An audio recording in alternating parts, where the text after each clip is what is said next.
on. You know what's on my mind? It's become really popular for people to try to shut each other down when they say, like, I'm depressed, I'm unemployed, I have a broken leg, and they say, oh, first world problems. You know? We saw Anissian doing that, where it's like, how can you say you're depressed when there are other people living in a bomb crater? You know what I'm saying? I didn't watch that with you. I heard it from the other room. There's yeah. But like, okay, let's say, you know, we're in Canada, and I'm saying, you know, I'm trying to build a suspension bridge that links, you know, the two sides of this chasm. You're like, first world problems. Back when I lived in a third world country, we didn't have a suspension bridge. We just trained a bunch of elephants to stand in a row and put planks of wood over their backs and then drive our motorcycles over that. We didn't build, like, what? You know, how is it useful for anyone to pretend like my problems don't matter or that I don't have to solve them just because somewhere else in the world, hypothetically, somebody has an even worse problem? Like, how it's wildly spurious, you know? It's in the truest sense of the word obfuscatory. It is obfuscatory. Like, okay, look, I'm trying to build this suspension bridge. Do you want to help me or not? Like, that's a great story. It's a true story, by the way. It's a great story that in Laos, while Laos was being bombed by the Americans, they didn't have a bridge, and they trained a bunch of elephants to form a temporary bridge. We did that in Laos. It's pride and it's a minor anecdote from the Lao-American War. That's why we won. That's why the Laotians built the America. That kind of ingenuity. I mean, it's you know, but like, you know, people are depressed and people are unemployed and people are struggling with real world, real life problems. And you know, okay, like, so even within Canada, you know, it's really, really sad that a lot of people have a university diploma and then have to struggle to get a job working behind a counter at a 7-Eleven or something else like that. What good does it, how does it advance the conversation really to say, oh, first world problems? Like, is the point that you should be happy just to work at a 7-Eleven even if you're overqualified for that? Yeah, that's the point. But that's wrong. Yeah. Like, can we just admit that is manifestly wrong? I knew a guy, he's still here. He's here in China right now. He's a white guy living in China. And he completed his PhD in history in the United States of America. So let's all be clear. Like, even if you go to the place with the cheapest tuition in America, it's a lot of money as well as a lot of time to get a PhD in the United States of America, even if you're doing community college or something. But anyway, he got a PhD in history. And then after that, the only job he could get was sitting in a cubicle at a parking lot. You know, where the cars drive in and out, and you take and give them money. And, you know, surprise, surprise, he was getting depressed and suicidal. And now that was a different era. That would have been a couple of decades ago. And what people said to him was, oh, just don't mention that you have a PhD. Just leave it off your resume. Or, like, just don't. How does this help? But even that's less noxious. That's less terrible than, like, hashtag first world problems. Why don't you tell that to the people who are starving in a war zone in Yemen? Well, you know, like, okay, I've done some humanitarian work in some third world countries. You know what, like, the surprising irony is, I think if you actually sit down and have a conversation about this with people in Yemen or with people in Cambodia, I think they actually can relate. It's not hard for them to understand the struggle of, like, wow, you put in all these years, you got a PhD in history, and now you're stuck working in a cubicle at a parking lot. Even if I just use those two examples, just Laotians and Cambodians, they can understand that struggle. They can relate to that struggle. And, you know, maybe you can relate to their struggle too, you know. You got nothing to say on this? You have no pent-up rage about the first world problems? No? Have you dealt with this or no? Have you dealt with this either in real life or on Facebook?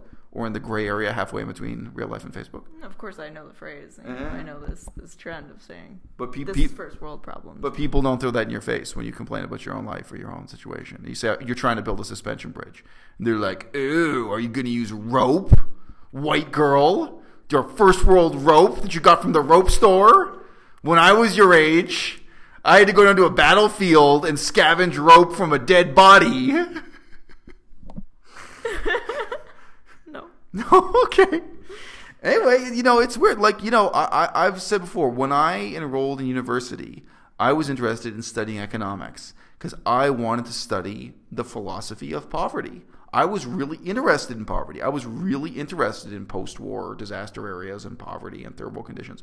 I really was positively interested in that in terms of studying it, in terms of helping, in terms of humanitarian work. That was me at, what was that, 17 or something when you apply to go to university? I don't even know what that is, 17 or whatever.